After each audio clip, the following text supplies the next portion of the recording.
What sets the best players apart from the rest is their ability to execute. I make decisions all the time when I play just because they're fun. And it is a game, but the game you think it is probably actually not the game. Hey guys, welcome back to the Seeking Balance podcast. This week we have Rene Kuhlman. Rene is the host of the Mechanics of Poker podcast and is a brilliant poker mind in his own right. Rene and I dive into many of the topics around performance at the poker tables in this episode. I asked Rene what he is most passionate about, and this is what came up. So we talked a lot about mental game, how best to learn, how best to navigate, what headspace actually causes us to learn the maximum in each hand, interpreting the subtle differences in our experience when we're actually playing. I think it was a fascinating conversation. I'm really excited to share it with you all. And without further ado, I bring you Rene Kuhlman.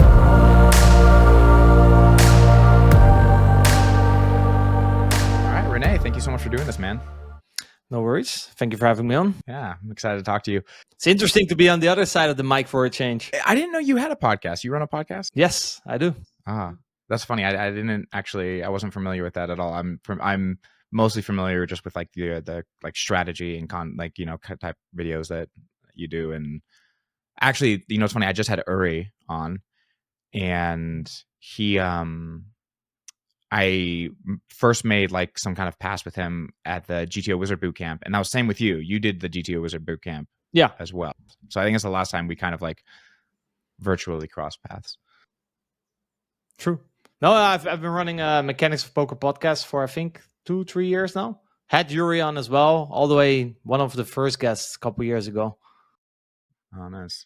Do you enjoy it, podcasting? Yeah, for sure. I mean, it came from like basically I would love to have these conversations even if the mic was not on, right? And the cameras weren't recording it. So therefore I thought it was a great form of content, like something that I would enjoy not making content as well. And now I make content out of it. So it's a win-win. Yeah. I feel the same way. Like I just generally like talking poker, but a lot of my stuff is more broad performance. I don't know if you've seen any of my episodes, but it's more like broad performance. Yeah. I know. I listened to a couple. Actually, I listened to the one that you did recently with Aspen because we had Aspen on as well. I think a year ago, and I was curious, how he was doing now. I knew he was settled in now in Dubai, so it was good to catch up a little bit on his story as well. Yeah. It's really hit or miss these episodes because it's kind of wherever the conversation goes. So Espen and I spent most of that, as you know, talking mostly just about the value of community. But did you find that interesting? The episode with for sure. Yeah. I mean, I think in that episode you also said, I also have to talk strategy because people ask for it. They say the same in my podcast, basically. Oh, really? Where I think if you've been in poker for a very long time, like I think we both have, at some point, sure, I still find poker strategy interesting, but it goes so much deeper at some point, right? So at some point you find the life things more interesting than the poker. Yeah, that's fair. And I think my podcast is definitely for people who've been in poker longer, which is a smaller audience by effect. But I think some people get frustrated when they stumble upon it and they it's not just pure strategy. Also, I guess it depends a bit the guest you have on. Like I usually look at the guest and like, okay, what's kind of this unique qualities or perspective that this guest could offer? And if it's indeed strategy, then I'll make sure that that's a bigger part of the episode. But usually, if you just like we usually just talk through someone's career. Yeah, and if you talk through someone's career, like obviously strategy is a part of it, but we talk more about the ups, the downs, like the story lessons of it. learned, stuff like that. Yeah. Is there, you mentioned you like strategy. Something that I've kind of noticed though when I talk to people though is there's a particular part of strategy they are more or less, I guess, passionate about. Like there's something that they feel is commonly overlooked or something that like has been more personal to them, like in their understanding. Do you feel that there's any part of poker strategy this is true for you about? I value all things equally, actually, I would say. Maybe something that's less straightforward, I would say, is the performance aspect of poker. And now people are like, fuck, we want to talk strategy. But I mean, the performance aspect, is like that kind of determines how much of the technical knowledge you're able to implement at the tables. And I've always seen poker as like half technical, half performance related. And then in performance related, I would also include mental game, mindset, etc. Because, these can be performance blockers, so to speak, right? Sure. What parts of performance do you find interesting, or how have you worked on it yourself? Like, I mean, and honestly, anything where the rabbit hole goes, I find interesting in that aspects. Like, I just find it very fascinating that you can do things that alter the outcome, both in a strategical game like poker, but also in terms of impact that things have on your performance or your ability to focus or your ability to access your knowledge, right? And also, I feel like it's definitely at some point, let's say you arrive mid stakes, I feel like most of the problems that players have are no longer technical. It's usually a misdiagnosed that they think it's a technical mistake, but the origin of it is actually not very technical. So therefore, also when I guess you start to play higher, that's just a part of the game that becomes more interesting because there is a bigger edge there. I think like what sets the best players apart from the rest is their ability to execute mostly. Yeah.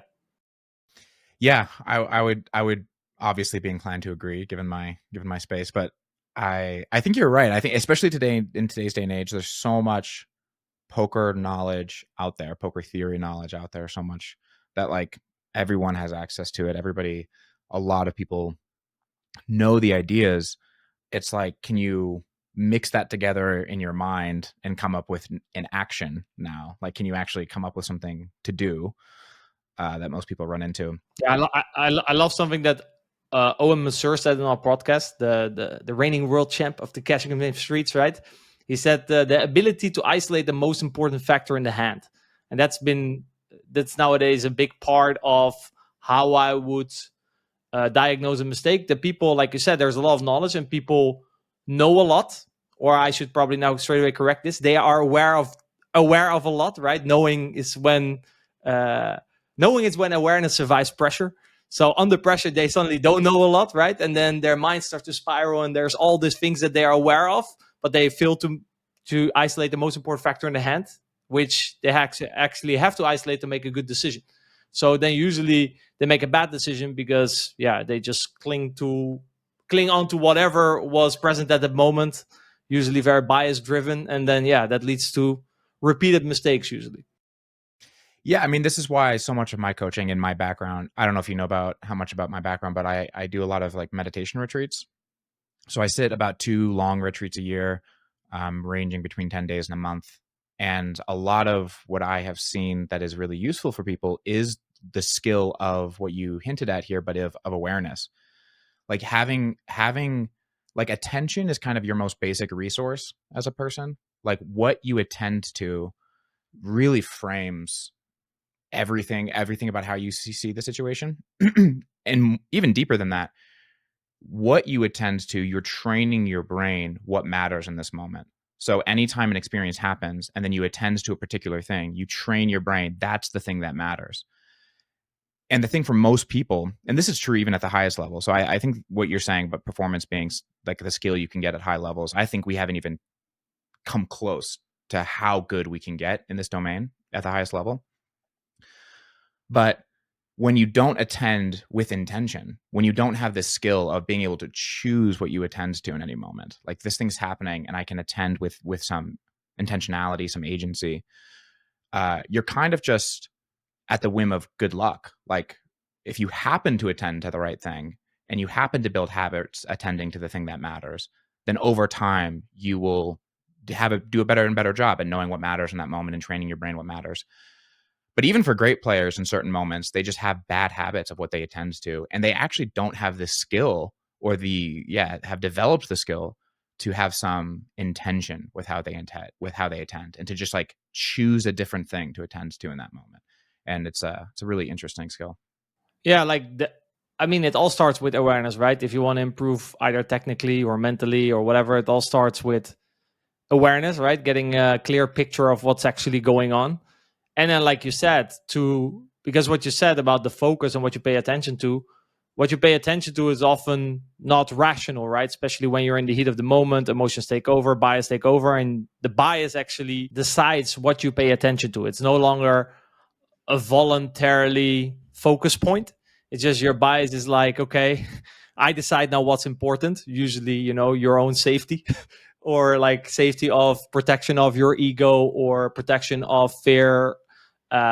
And then it tries to find something to attach to, and then from there on we make bad decisions, right?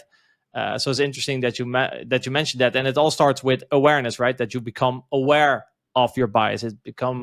You become aware of the narratives and of the stories you create that lead up to you making a mistake in the end. Yeah.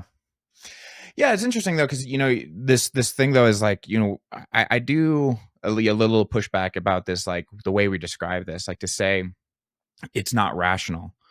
I think your brain is inherently rational. Like your brain and nervous system is inherently rational. It's always deciding to attend to the thing that's most important to it. And often, often for people, the thing that they're being pulled to attend to is something they've neglected in their life for years. And the only way to actually have the freedom to attend in this moment to the thing that they want to attend to, or that they would, have this kind of second order preference to attend to, is to give attention to the thing that they have been neglecting, is either in this moment, but likely outside of this moment in the rest of your life. For many people, poker is an avenue of acceptance and love and all kinds of things, and they have not prioritized that outside of poker enough. And so in these moments where they want to make a decision, but that decision might socially look bad, might bring them some judgment, might things like that, what feels at risk for them is all the acceptance and belonging and stuff they've worked very hard to get in a community they value. And that can feel very important in a moment. And it is unrealistic to think, when that feels like the stakes, that you're going to choose a dollar decision over acceptance in a community. Yeah, but it makes a lot of sense, right? From like what you said, rational, I guess is more being conscious of the fact that, because obviously your how I would say that, I want to say your brain, or at least your body, it does something that it feels like it's good for you, right? In your best interest. It will always do everything that it does. It thinks it's in your best interest, right? But with that little front part of our brain, we think greater, right? And that's usually where it goes wrong, if we don't have these two things aligned in terms of expectations. Yeah, definitely. I mean, I do believe, I come at it from I guess I'd be curious, because you said it's like half technical, half performance. I come at it from a very holistic view, which is just like, you're just a person, like you're a single system. And sometimes for you to succeed in the best way for you, there have to be choices you make between the things that you care about. And so one of the counterintuitive things that I actually encourage people to do is to freely act in the interest of these feelings they're having in the moment of a hand, and to forego this idea of dollars. Just like let it go. Like you're a person with all kinds of ideas and interests. I make decisions all the time when I play just because they're fun, right? Like it just sounds fun. And I'm close on the decision, but one decision sounds more fun than the other. I feel fine to do that. And the funny thing is, I actually think the thing that makes it hardest to execute is this sense of tension, the sense of zero sum within us, that like I have to pick this or pick this. And I think the freer you feel to just kind of like play and express yourself through the game, to express who I am in this moment and what I want wholesomely in this moment, and that's okay. Like I don't always have to be doing the highest EV play.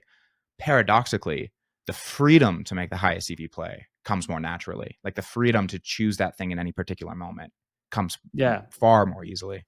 Completely agreed. Like it's almost like the more you force it, the less likely it is to happen.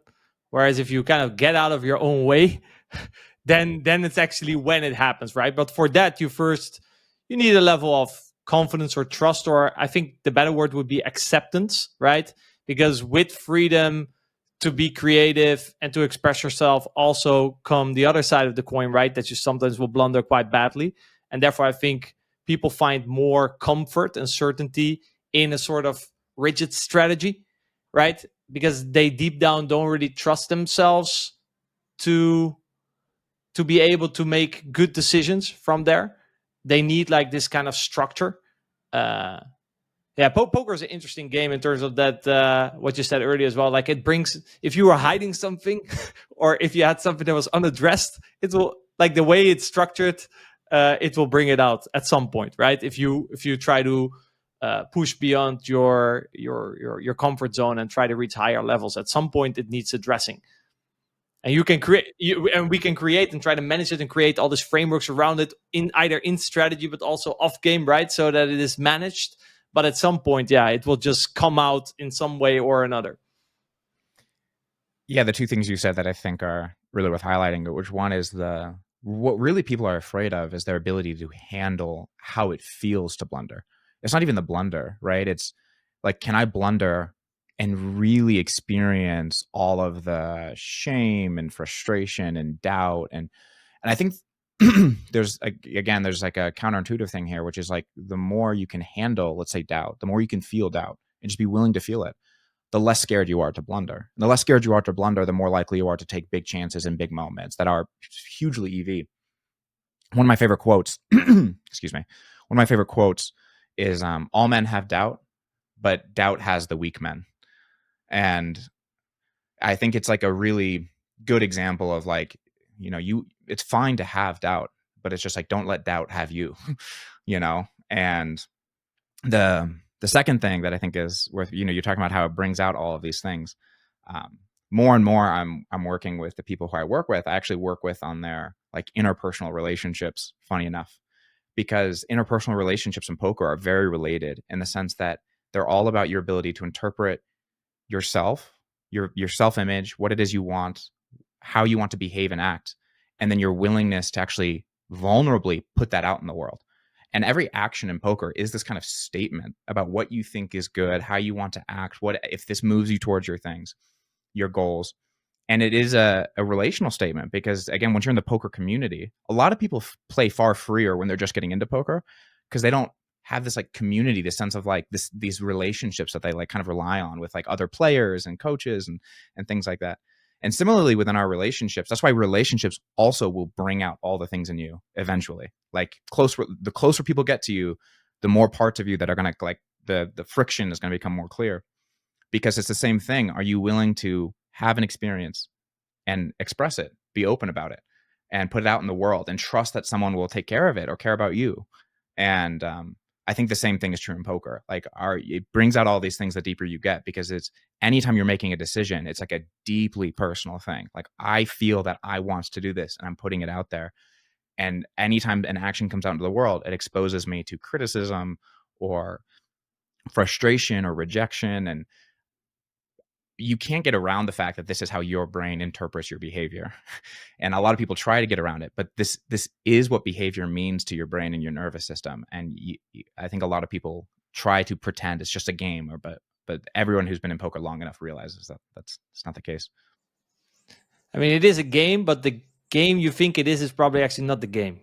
Yeah. That's right. Yeah. What do you mean by that? That, or at least what you think you should work on is probably not what you should work on, right? People treat symptoms, not root causes, right? And if you go down the rabbit hole, at some point, like I said, and that's why I think it's just a big part of it, at some point, performance comes up, right? Especially in the world nowadays where we have an abundance of knowledge when it comes down to poker. And sure, I'm not saying that, the better guys, they don't play the game better than you, right? That's obviously the case. But a very big part of why they can play the game better is because they are able to, what they studied, they're able to prioritize that well, to structure that well in their mind, and then execute correctly at the tables, right? Which obviously, like when it comes down to knowledge, because they have so much more experience than you, that knowledge is so integrated that they don't have to think about that consciously anymore. So therefore, also their brain has more space, right, to perform. Whereas if you still have to think about the basics, right, when you're still at the lower stake, obviously that occupies such a big part of your brain, and therefore, you cannot rise above that yet, because you need to learn the basics first to a level where it no longer requires any conscious effort. Yeah, I mean, even when you're learning, all of this comes into effect, though, because your decisions about what to learn, how to learn, what you're going to study next, all of this also requires you trusting your intuitive sense of what's important to you, right? Like, it's really interesting when you start, like, when you get into the psychology of what knowledge is, like, what concepts are, like, what it actually is in your brain and why we have it. It's really akin to mental space. Like, we use physical metaphors for knowledge and understanding for a reason, because your brain actually understands ideas just like we understand physical space. And that being said, there are more or less clear ways for you to navigate ideas depending on you as a person, you as an individual. There's going to be ideas that you can try to understand that are just too far or not in a clear direction, or like through a lot of brush in your mind, that will be a very difficult way to learn the game. But you can usually sense like what things are pulling you in what direction, and like how to like explore in what direction that is most natural to you. And a lot of people try to go in all directions, they get kind of overwhelmed. And even at learning knowledge, there's this really valuable skill of being able to sense where you need to go next. And yeah, I think this is something that our education system as a whole does not appreciate as much, but it's definitely exemplified within poker, where people just kind of pour themselves pretty inefficiently into things. And I think one of the values that I try to bring to people is because I've pursued like excellence in a lot of different things. Like I did memory competitions. I was an EOD tech. I was explosive ordnance disposal technician. So I disarmed bombs. I was a poker player. I read constantly. So like I always am learning and realizing that like, no, there's just like the learning process itself can be really fine tuned. But all of it is sensing within you, like what actually feels like the natural place for me to go.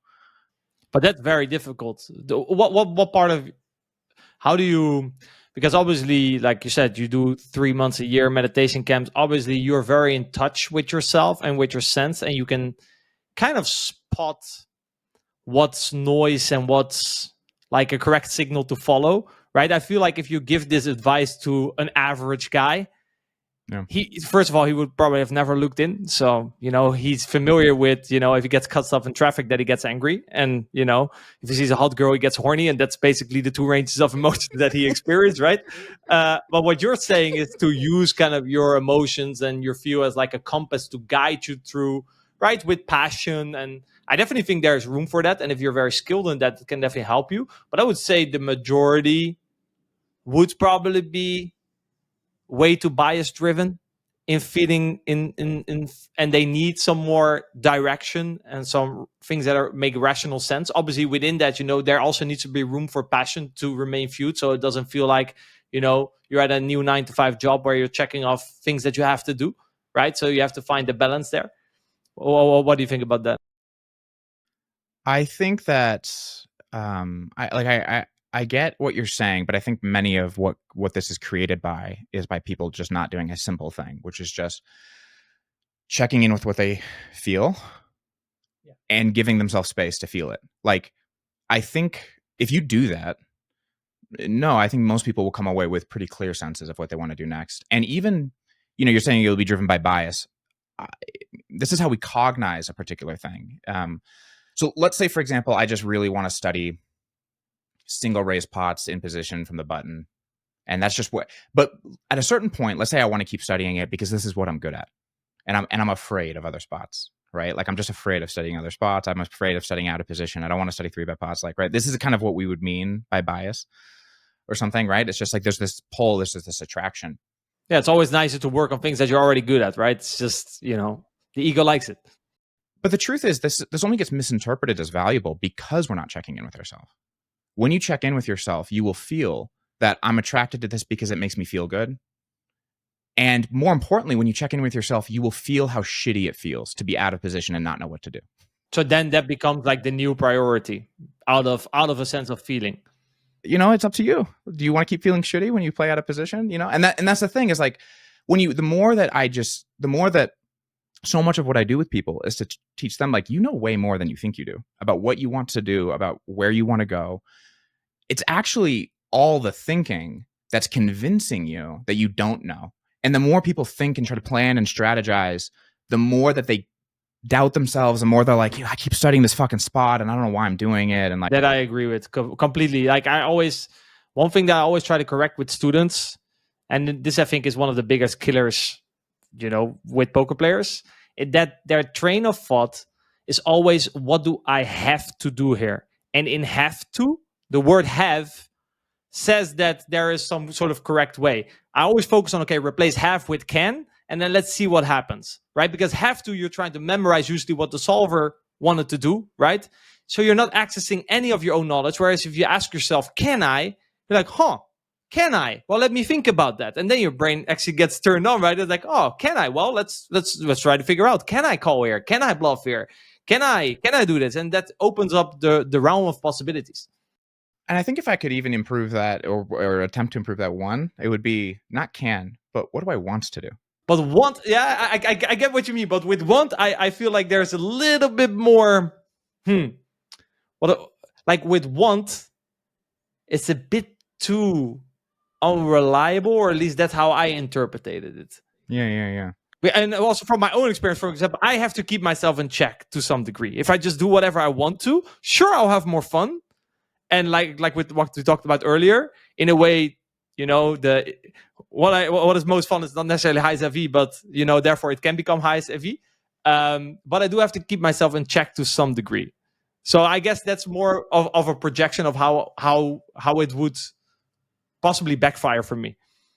Well, let's bring it full circle though, because what we also talked about though is the route of highest performance is feeling most aligned, right?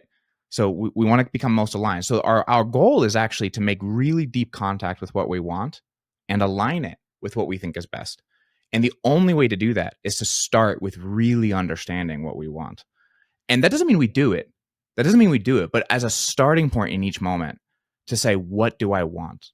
What do I want to do in this moment? Just to feel it, just to know what it is I want. And then to ask, is that best? Now, what can I do? Yeah, but you're talking about a whole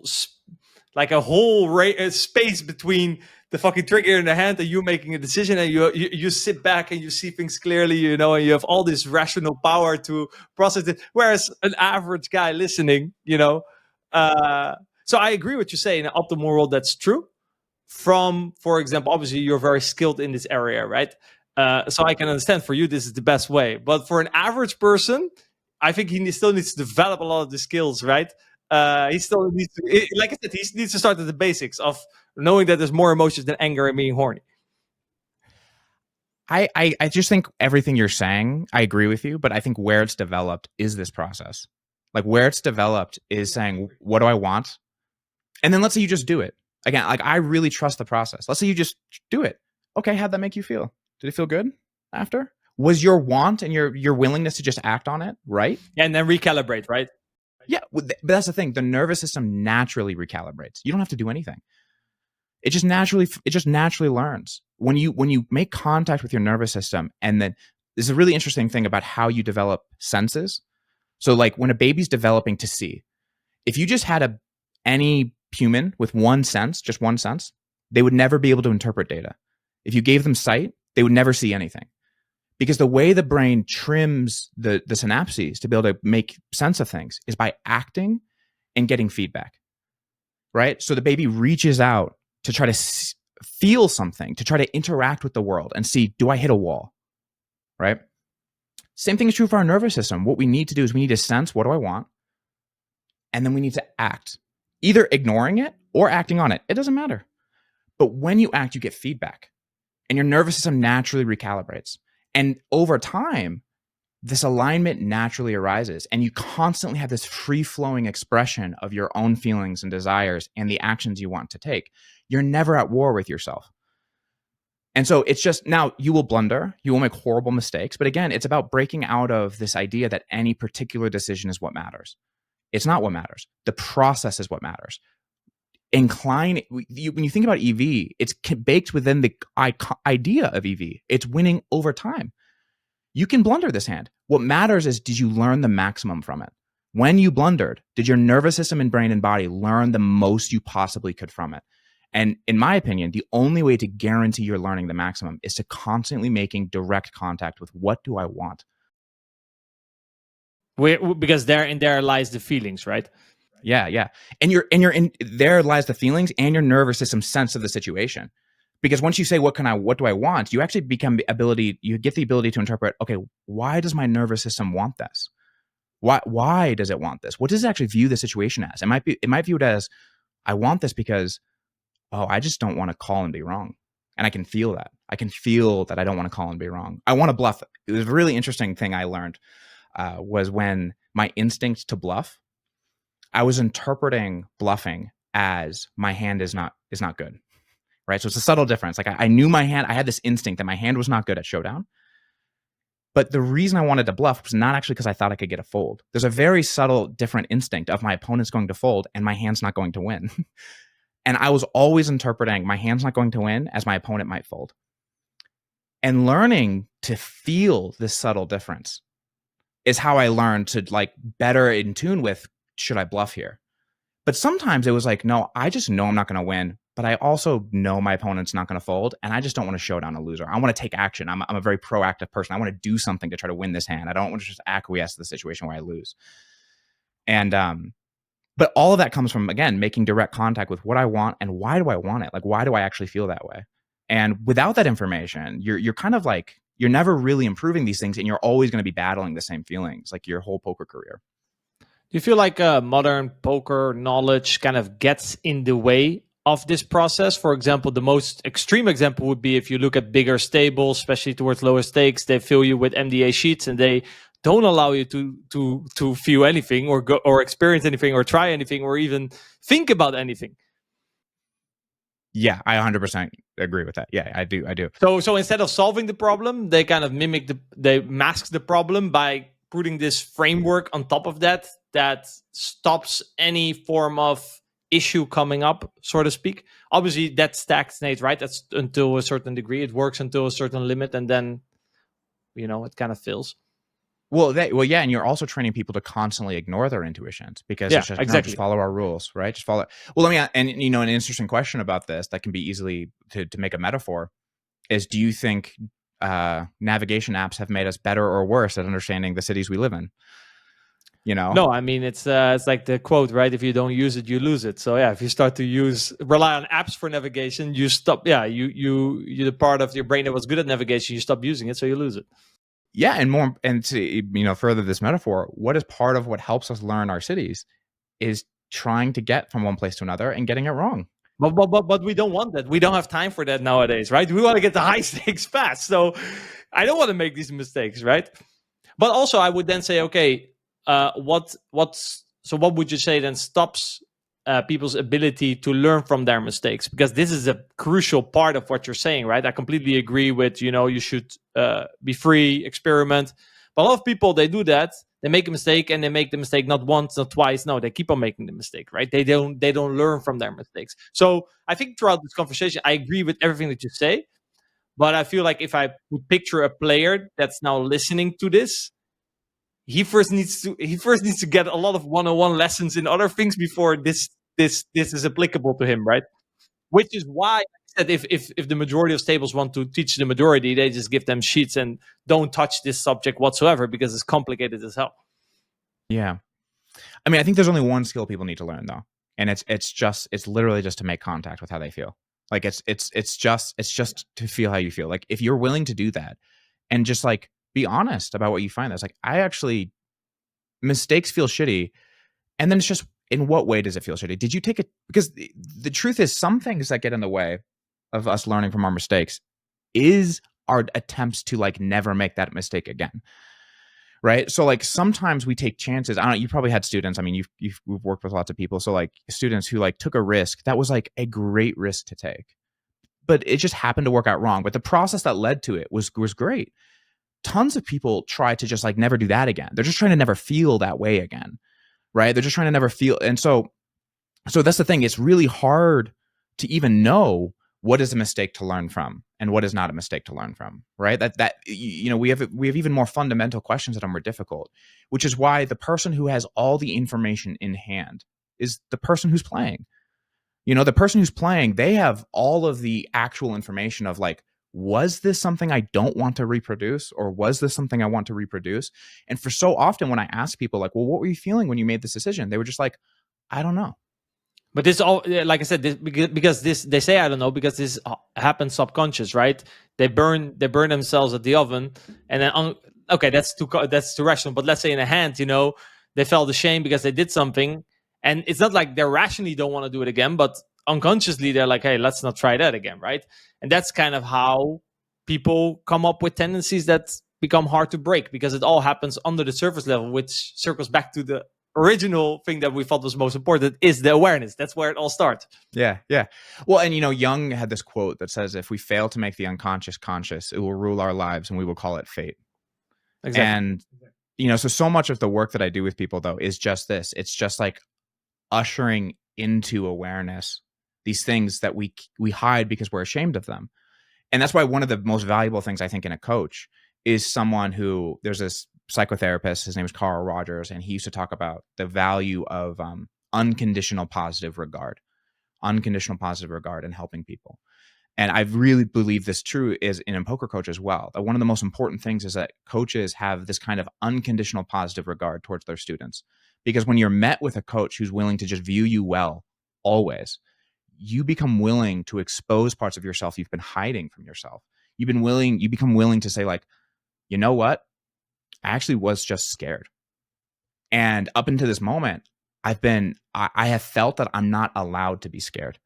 That if I'm scared, people won't accept me, people won't love me, people won't care for me. But now that I'm with a supportive presence where I know this person's not going to judge me, I can tell them I was scared. But a lot of poker coaches, they go the opposite direction. They try to like shame or force or be like, they see the fear in their student and they get frustrated that their students ignoring it, or they get frustrated that their students, right? But this just makes the parts of themselves that they're afraid of recede further into the darkness. And so a lot of the value of a coach is someone who can just like welcome all parts of you with real warmth and care. And then you become willing, like you said, to be aware. Awareness is this act of like being willing to see parts of yourself that you might not have been before. Yeah, and I feel like how as a coach you can do that or help with that is to be very authentic and open yourself, right? The best way for someone to open up is for you to open up first. Because that basically says, oh, you experienced this? Oh, well, now I feel okay in sharing that as well. Mm-hmm. Yeah, and that's why. So when they do studies to see like how people improve, in particular psychotherapy, but I believe it applies to any what I would call like helpful relationship, any two people who are trying to help each other. The first is unconditional positive regard. The second is empathy. So being willing kind of experience the world from the other person's perspective. And the third, which is what you're pointing to, is congruence. That someone's expression of what they're saying and expressing is aligned with what's going on inside of them and their own openness. And what's interesting is they did this study where they did what's called a learning-centered therapy, which is basically just like, you did this is what you wanted to do, you should have done this. And they kind of just like give people feedback. Then they took a group that they didn't give any help to, and then they did client-centered therapy, which is with these three tenets that I talked about. The group in the learning-centered therapy progressed worse than the people who weren't in therapy at all. Like people who just weren't getting any advice or any feedback learned quicker. And the people who did the best were just the people who are the recipient of the client-centered therapy. But yeah, the openness, like you're saying, is really important. This is I talk about this because I want people to know what to look for in a good coach. I think the empathy part from my side is very easy because my road was quote unquote not easy, right? I don't think I'm naturally, I have all the ingredients to make it as a high-tech poker player, so I had to learn everything. So it's very hard for me to hear a student and not be able to resonate with him because I've experienced the same at some point in my career, right? I think what makes me, or at least I usually get positive feedback as a coach, what makes me a good coach is the ability to relate, simply because I've experienced it as well. Yeah, I feel similarly, but I feel particularly similarly in the self-judgment realm. Like I was the most self-loathing filled person. Like I really dealt with a lot of this. So I feel very warmly towards people's own self-judgment and resistance to being themselves. what are some of the struggles that you feel like you most resonate with in your students that you're like, I totally get what that's like? Usually just around, obviously, like the things that you experience yourself. So usually around fears. I do understand like more ego driven issues. Although I have not experienced myself to a very big degree. Obviously everyone, if I look at it, obviously I have some symptoms here and there, right? That I, for example, like to do things that are out of the box just to show signs of excellence, right? Like I need in every session, I need to at least have done something unorthodox just to show my skills, right? I'm like that football player that, if he didn't have the ball for a while, he needs to do something with it when he gets it just to show his brilliance, right? So that's kind of the ego part I can definitely relate with. But yeah, in terms of all struggles, inability to perform, I think that has always been a very big one for me. I think throughout my own career, people would always hype me up if they would just talk strategy with me, like, oh, well, you're such another level. And then when I would play, that would not come out, right? And it's in that frustration that I learned a lot. And that also, I guess, like I said, when I say perform so important, it's probably also some sort of projection, right, due to own experience, because it was very important for me. So when you kind of have to learn, just if I see a player struggling, and then all the things that he could do in order to get his thought process on track, that's, I guess, where I emphasize the most with them. Or the fact, that they feel lost because they don't know if they should follow GTO or exploit, whatever, when there's just too much, right? Or especially the ones that just follow the solver too much. Those ones I can emphasize with the most, because I also had a career where the solver kind of, took my game backwards before I kind of evolved over it and took my game further forward, right? So both, I think, from a technical, mental perspective, I can kind of relate with basically everyone. Yeah. I feel very similarly. It's funny because some of the people who have been the hardest to work with are the people who have some of the best natural like mental game, or like they're the most accepting naturally.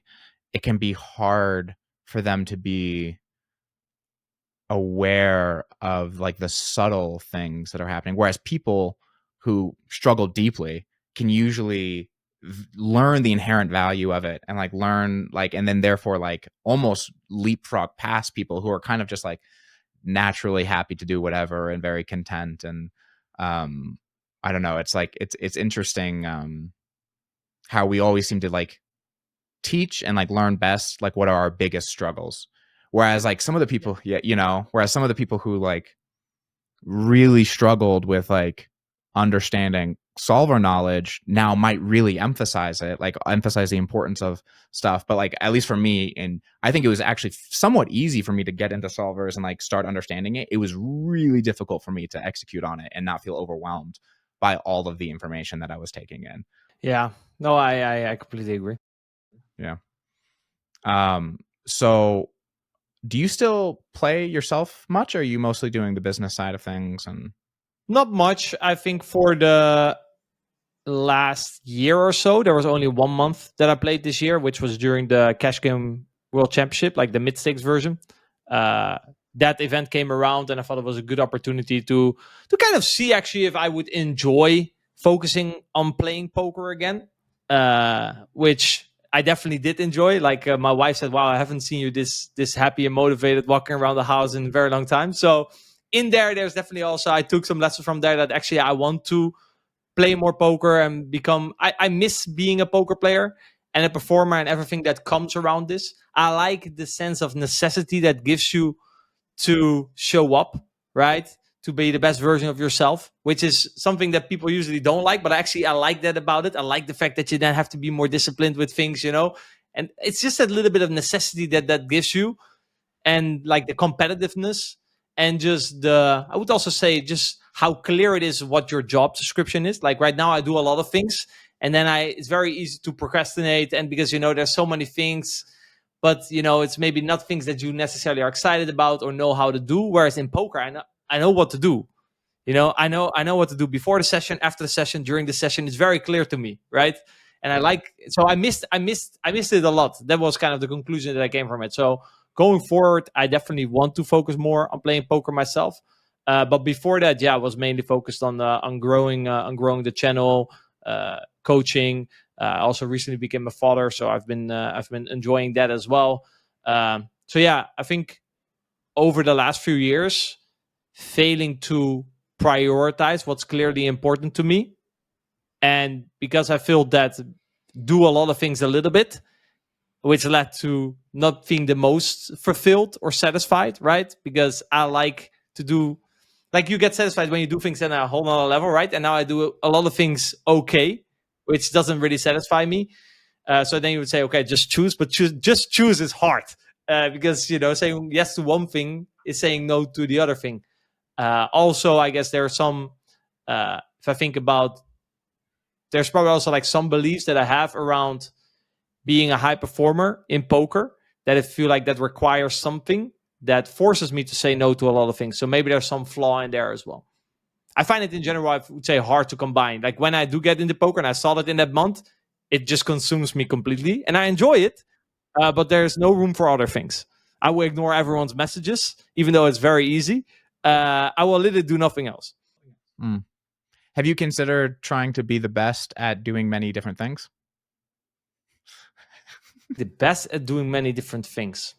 No, I've not considered that. Because you like being competitive. Have you considered, like, I'm going to be the best poker player who has so little time for poker? It's interesting.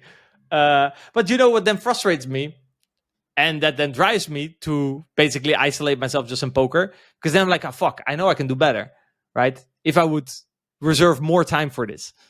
Yeah, but maybe no one could do better given your restraints. No, so that I do, to some degree, I do believe that. Actually, I was talking to some people when the challenge was finished, and it was this guy that I thought was really good as well. He said, "Oh wow, you hadn't played poker in 7 months, and this is the performance that you put out. It's like, how, And I also have some students that say, okay, you play so little. How do you manage to play so good if you play so little? So to some degree, I guess I am very good at that. But does that make you feel proud, though? Are you proud of that? That, like, you put out that performance with such little effort? Pride is actually a feeling that I've been trying to experience more, which is something that I've always lacked, right? I've always had this thing that when I achieved something, it's like, yeah, was about fucking time. That's kind of the first sentence, that comes up. It's almost like, even though, I had to work my ass off for a lot of things, like I can definitely beat myself up more when things don't go well, and when it does go well, I don't praise myself enough for it. Yeah, I definitely would say for the situation that I'm in, and the value that I provide, and the things that I do, and the feedback that I get, I should be able to feel more pride than I do, I would say.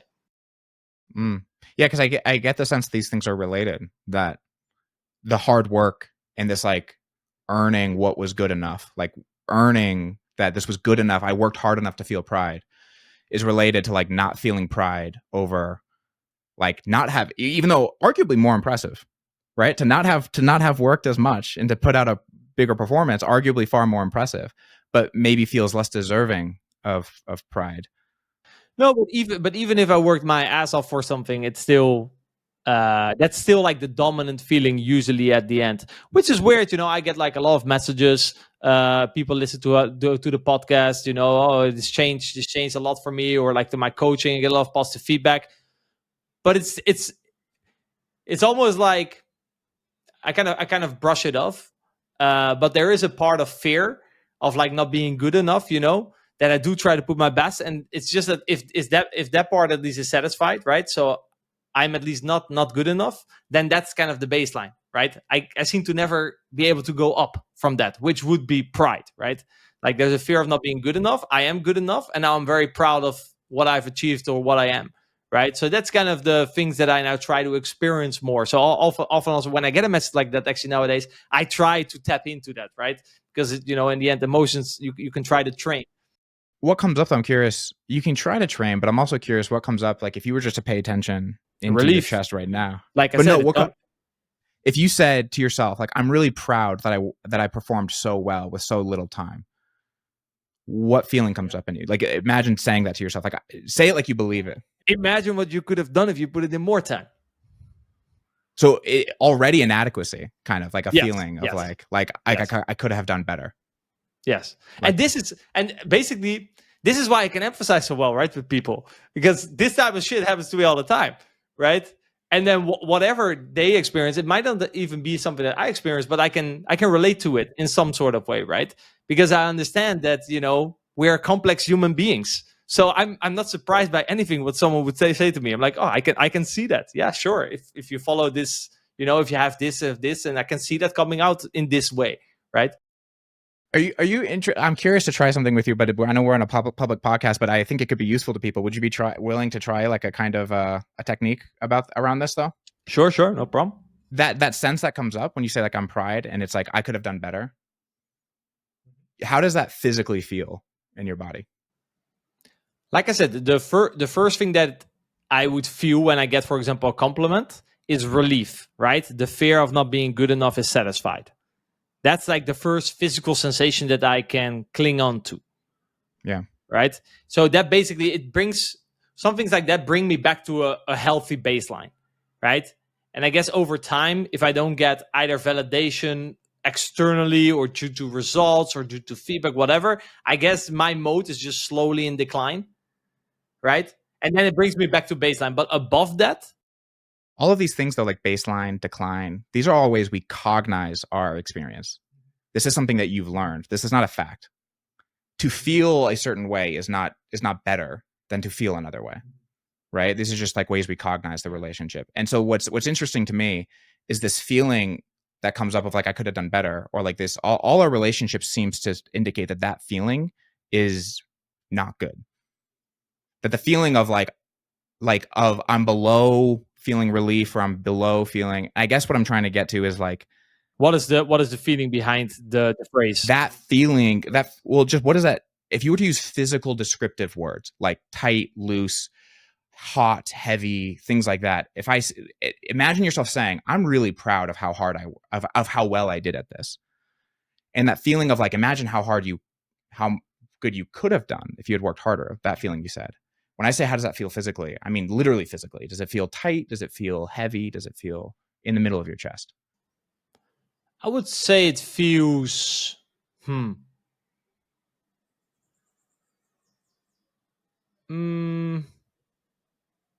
think tight is a good way to describe it.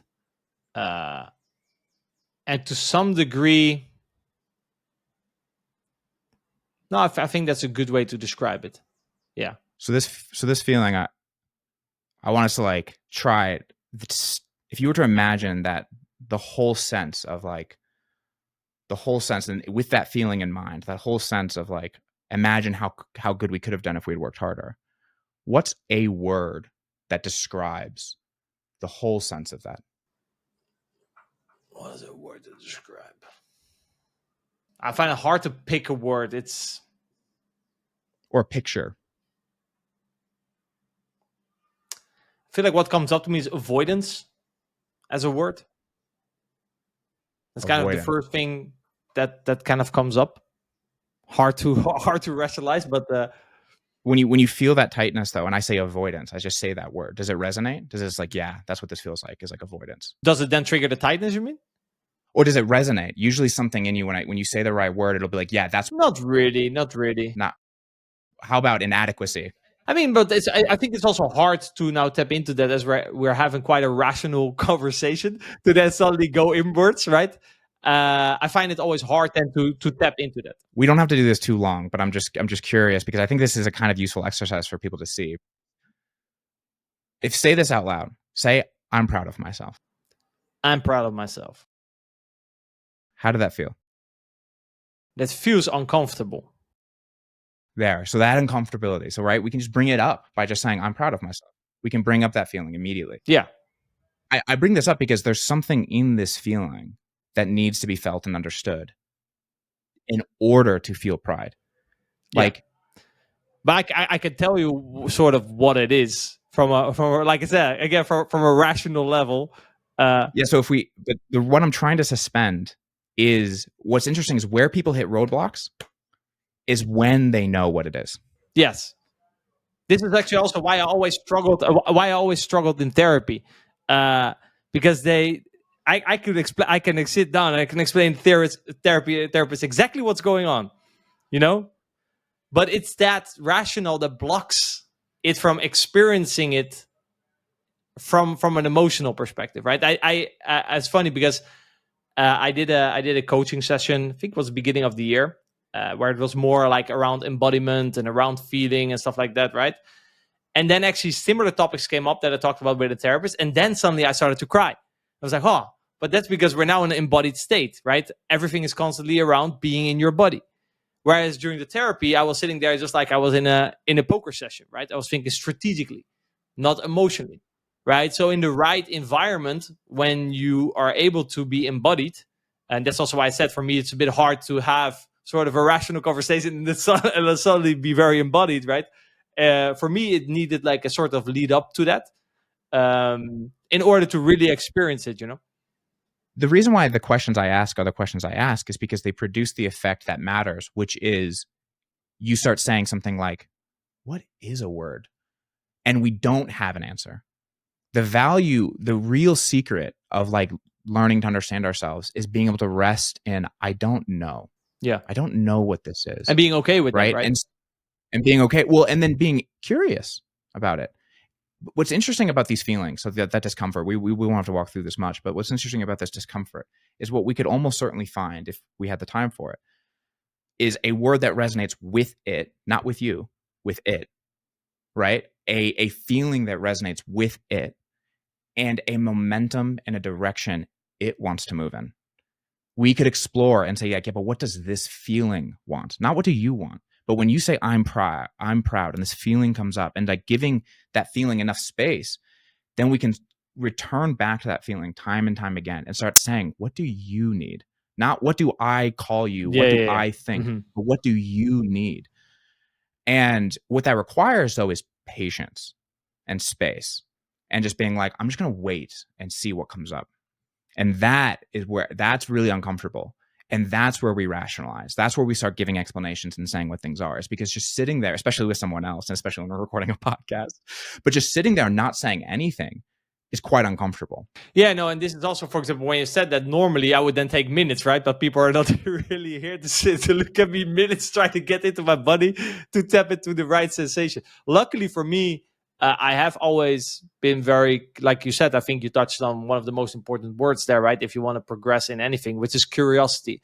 Because if you can look at that from curiosity, that's from where you can explore, right? Whereas most people, they don't even start therapy because they're afraid to what they might find, right? What they might find. And I've always kind of had the opposite. I'm curious to explore, and like I see it as, oh, the more I can find, the better, you know. Let me find the truth, please. Yeah, definitely. Yeah, I thought it would be, you're right. I mean, like, it's always weird because people aren't here for silence, but I thought it'd be interesting, at least very useful for people to understand what that actually looks like with a real problem. Because a lot of times you talk about this kind of embodiment, and there's a couple things that I think are worth noting, which is like getting a sense of the whole sense of this, giving yourself time to be like, what is the whole sense of what comes up when I try to feel pride? And then what they call is like, what's like a handle word? What's a word that when I say, it seems to bring the whole sense of it with it? So it's like a suitcase. It isn't the whole thing, but it seems to carry the whole thing with it. Because once you have that, you can actually say the word and you can feel in you that it stirs. It's like, yes, that's what this is. If you find that right word, right, that triggers it nicely. And then from there, you can start working deeper into it. Like, okay, like you said, and then attend to the need, right? I think that has been a theme as well throughout the podcast. Attend to the need. That this usually part of you that's neglected has a certain need that you need to address. And the beautiful thing about when you do this, though, and you're connecting with it and you feel it stir and you feel the resonance with a particular word, is you realize like, oh, I actually do know what this is. I'm not tapping into conceptual knowledge, though. I'm letting my body tell me what it is. And this is the exact same thing I would point to in poker, is like what it feels like to know what you want to do, what it feels like to know what something is just a process I don't think people have done enough. So they think knowledge is like words, like ideas, like just like concepts, like things out in the void. The knowledge is awareness, right? Both rationally, but also definitely emotionally and physically. Yeah, I guess it's the combination of it, right? Like it's these ideas resonating with you. Yeah, because in the end, when you're most embodied, right, and when the top and the bottom aligns, that's when sort of the magic happens, right? It's when when they speak a different language, or when one does not allow the other to speak. That's when the conflict happens, basically. Yeah, because it's equally as interesting. Like, for example, you said the word that comes up is avoidance, and I was like, does that resonate? And you're just like, no. Like, it's equally interesting that you know when something doesn't resonate, but people have not been taught that matters, right? So like in game, it's like, maybe I should bluff here. And they've never asked, but does that actually resonate with all of my knowledge? Does it actually resonate with how I feel? Or do I have some blocker card that I have learned to associate with bluffing? And now I'm considering bluffing, but it doesn't actually resonate in any deep way. Because we've all had that moment where it's like, bluffing sounds sick. Bluffing is nasty. Or also here. Sometimes, where hands just feel like they intuitively align, right? They make a lot of sense, right? And other ones, they feel a bit more forced. Sometimes it's still the correct play. I'm not saying that force is always wrong, right? Sometimes just forced knowledge and rationale is like, oh no, I clearly know that this is the right way. And sometimes the right way comes more intuitive. But I would say the opposite for mistakes is also true. Sometimes the mistakes can be forced, and sometimes the mistakes can be more intuitive. Yeah. I mean, it's useful to have ways of coming to decisions when nothing feels intuitive. Exactly, right? So at least something to fall back on. But when that's the only thing that you fall back on, that's when you will never reach the sky. Well, you feel very disconnected from the game. Yeah. You probably don't even reach the long term because you're already out. And that's usually kind of the issues that people have with just like big stables, MDA strategies, right? They lose their they don't enjoy it after 3 months. They're like, yeah, okay, I make money now, but actually I don't feel happy. Or it doesn't feel right. It doesn't feel alive. It doesn't feel personal. It doesn't feel like that alive is the real thing. Like it doesn't feel like it's alive to you. And that's what makes poker exciting and fun, is when it feels alive. And that matters because obviously it does a good job, or at least in the beginning, right, at lower stakes, to turn a losing player into a winning player quite fast, right? So when monetary something comes in, then in the hierarchy of needs, something else now is important. And that's like I said, that you also feel good making the money. Yeah, definitely. Yeah, but I guess that's why I feel like an evangelist for this experience of like knowing what resonates, is because like a lot of people don't even know they should value that. And some people even feel like they should avoid it, right? Like that they feel like it's bad when something resonates and they don't make a purely rational decision, like they just. But that's because they don't experience it in the same way you do. Well, yeah, they cognize it differently. They don't understand the value of it, but a lot of that is because of what gets put out in content and ideas around, and how poker players talk about emotions and how they're irrational, and it's funny because emotions, actual like pure emotion like anger, is actually more like thinking than it is feeling. Not I say more like it is thinking. Anger is thinking. Like anger, fear, these responses, these are the ways you cognize your whole sense of your situation. It is a thought. Like to call yourself angry is less like an actual somatic feeling, and it's more a categorization of your experience. And so it's funny because what people are calling emotions that they mistrust, they actually are mistrusting thoughts that they're calling feelings. These are thoughts have the ability to mislead you far more than feelings do. Like thoughts are so powerful, they can convince you of all kinds of things that are not even kind of true. But they sound very true. Yeah, they sound very true. Yeah. That is when they do their best job, right? It's like the rationale. Like I will come up with a phrase that makes perfect sense for you, that I'm gonna do what I wanted to do, and you stay out of it. I'll give you this little story to play with. I mean that's the value of thoughts though too, is that they can compel you to move in a direction, right? Like I can give you a roadmap that can compel you, but it's really important that people understand. But along that path, or along your journey through these thoughts, at some point it's supposed to resonate deeper. It's supposed to be felt deeper, Anyhow, I think we did it. We did the thing. This was a good conversation. Yeah. Yeah. It was a good topic. Yeah, it was a good topic. To be honest, not at all what I thought we were going to talk about. I mean, that is what you get, right? If you're going to wing it. Yeah. I mean, probably it was also. Actually, I don't know really how we got, but I've been working a lot on a new coaching program, which was actually there's a lot of stuff that we talked about that's in there as well. So maybe also because my mind is fresh on that, and I know you're into that stuff. That's probably also, I guess, why the conversation kind of steered that way, right? Because you recognize recognize things that you're currently working on. So maybe that also played a part of it. Maybe if I would have been building like the next level technical strategy, the conversation would have been different. Yeah. Which is, I think if you listen to the one with Uri, I think he was much more in that headspace. He and I talked pure strategy for an hour. But that's also why to come back to like why you have Uri on. If you don't do that, your comment section will just flood into people fucking hating you. Like you have Uri on and you didn't talk poker strategy. For example, also when I had Uri on, like I've also actually never heard Uri talk about mental game or performance aspects. No. We talked to mine a little bit. We Really? talked to mine a little bit about it. And people hated it. But yeah, I also don't think it's ever been a quote unquote problem for him, right? So therefore, also like just the way he even talks with such a calm voice that like I would also not have any mental game issues if I talk like him, you know. He seems like just like such a calm and rational guy. So yeah, but that's how I always describe him. He's like, he's got incantations he knows. That's like the vibe I get every time I talk to him. Like he has spells. Like I'm not sure what's going on with him, but yeah, he's something else, man. He's brilliant. Like he's great to talk to.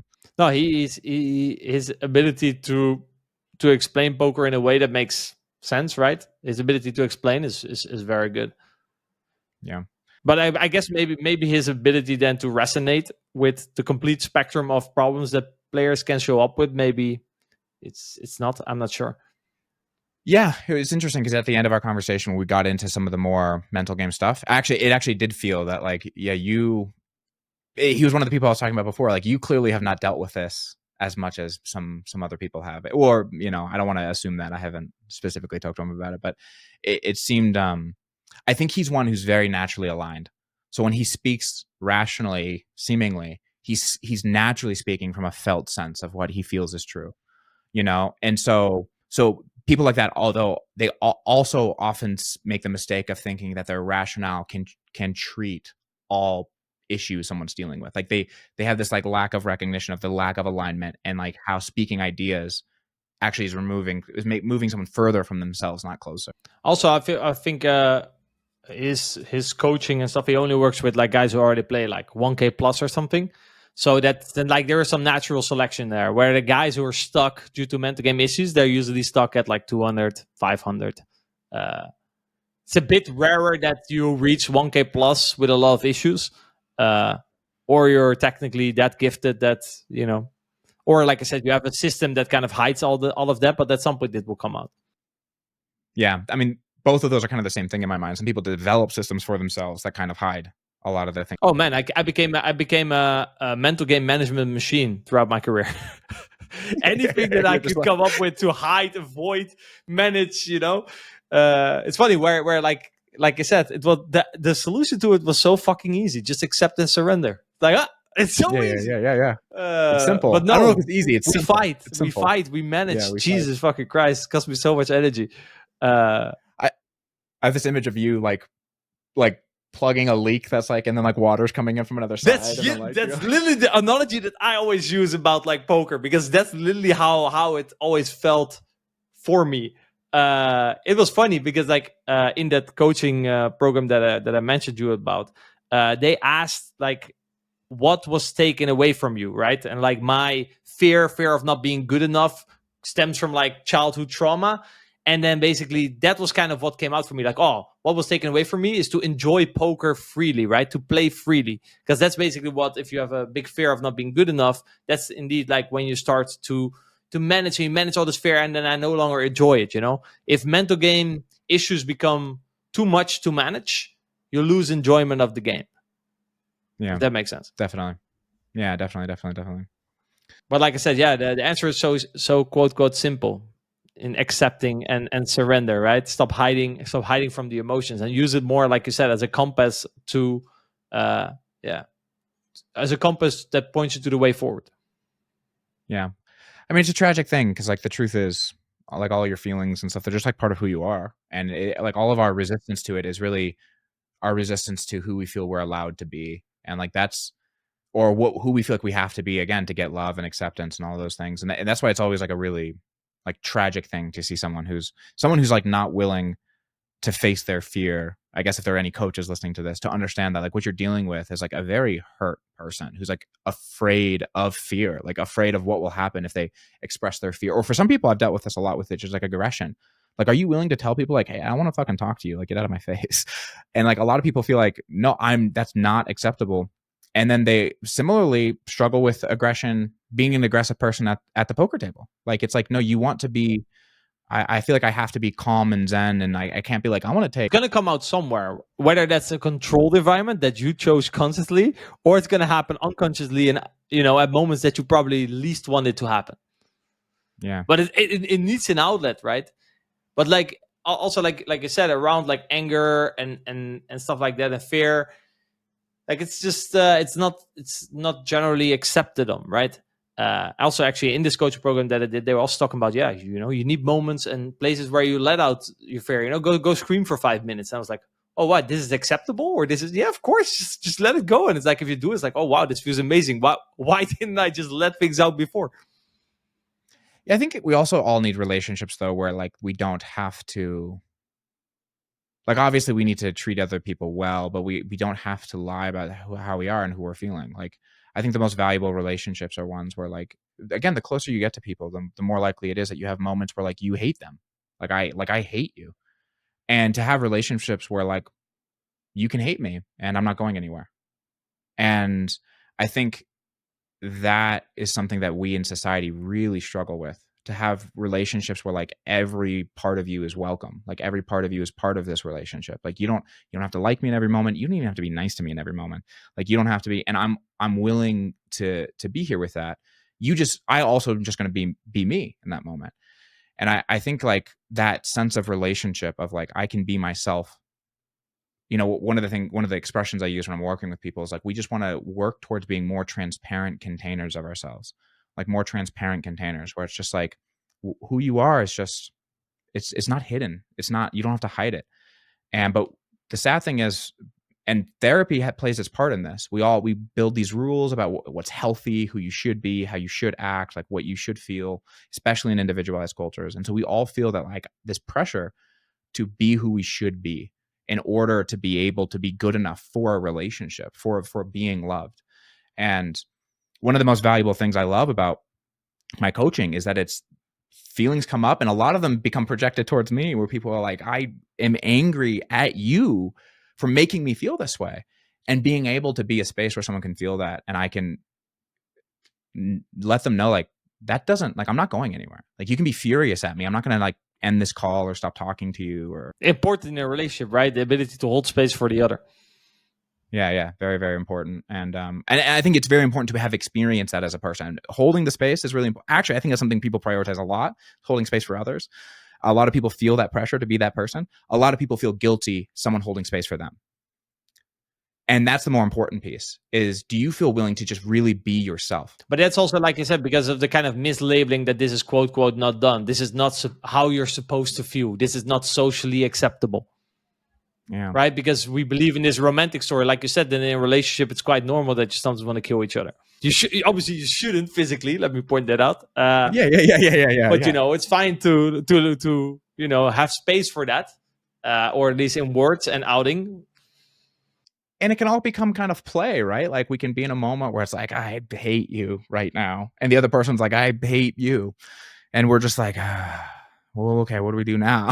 And like, like this ability to like have this sense of play towards the way that we feel comes up when we realize that no feeling does not deserve to be cared for and seen and understood. Like no feeling. No, it only becomes worse when you don't accept it and when you're trying to deny it. That's when it becomes worse. Yeah, because then you start describing, like you start projecting, trying to describe the other person as bad, or trying to, all kinds of things like this. When you think, or I guess when you think or say that you shouldn't feel this way, that's a big sign that probably there's some oil being thrown on the fire. Yeah, definitely. Well, Rene, I really appreciate you being here. I feel like I'm aware of the time, and I feel like we could just talk on for a while. I have the sense that we have a lot of similar interests. But tell people where they can find you and the stuff that you're working on. Yeah, Mechanics of Poker. That's probably the best place to find me. I'm not. I don't do so much personal. I don't have a personal Instagram account or stuff like that. I don't share things about my life. But Mechanics of Poker is the best way to keep in touch with me. And you have a new program launching soon? Yeah, actually, it's about like the main problem that people have. Right? They're all motivated, but they lack clear direction and a pathway to actually improve on their leagues. So I help them with that. Help them with a system that they can go through step by step to improve as a poker player. Right? Awareness, very big part of that. Right? Become aware of your leagues. Become aware of your tendencies. And then the most important part is to diagnose them correctly, right? And then a step-by-step process how to fix them, which is often, it's actually the harder part, right? Awareness is not so hard, but then what do you do with this awareness, right? So actually a lot of stuff that we talked about, I also address in there. So yeah, if you're interested in that, Mechanics of Poker. Perfect. Does it have a name, this program? Or? Yeah, it's a League Buster program, the Mechanics League Buster program. Perfect. Awesome, man. Well, again, I really enjoyed this, and we'll have to do it again sometime. All right. Well, great speaking to you too. I enjoyed it.